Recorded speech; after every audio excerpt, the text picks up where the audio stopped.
Back in the mid-90s, when there was the first big dot-com boom in Silicon Valley, I noticed that there weren't very many African Americans going to Silicon Valley and becoming overnight millionaires, so to speak.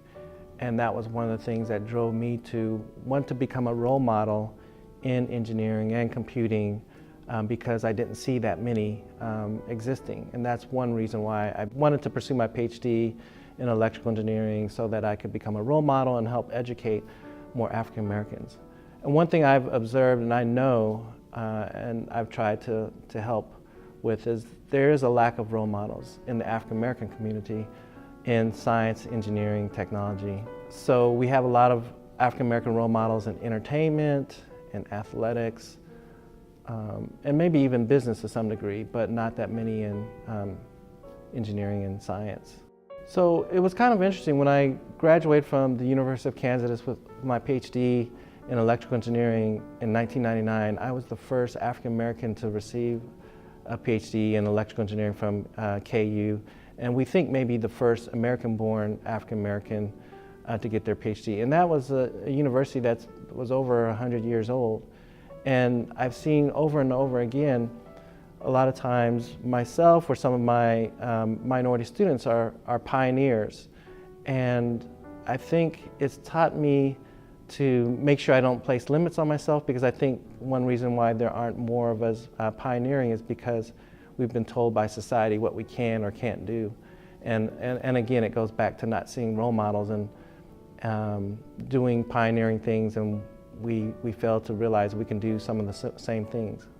So being the first African American to graduate with a Ph.D. in electrical engineering from the University of Kansas, I thought would open up some doors, but I look there now and there still aren't any African American faculty at University of Kansas in engineering that I know of.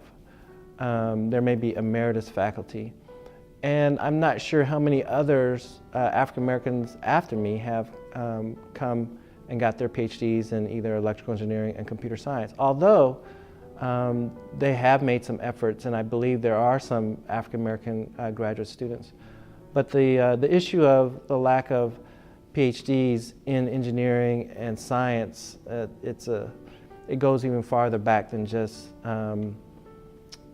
finding someone that wants to work on their Ph.D. I mean, a lot of it goes back to all the way when they were in elementary school or middle school. What kinds of nurturing for science and engineering did they have back then?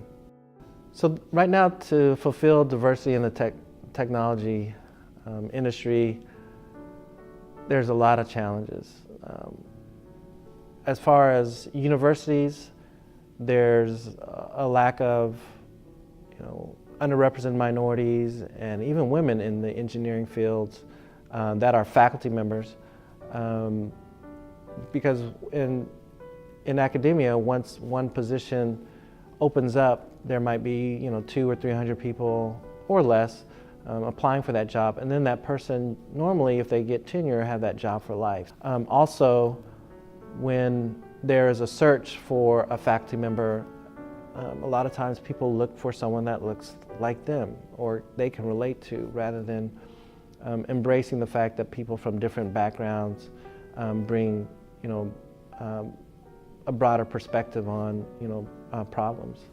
So a lot of the problems in diversity relate to not having developed the whole body of human resources that we have, as far as minorities, and minorities taking advantage of those opportunities too.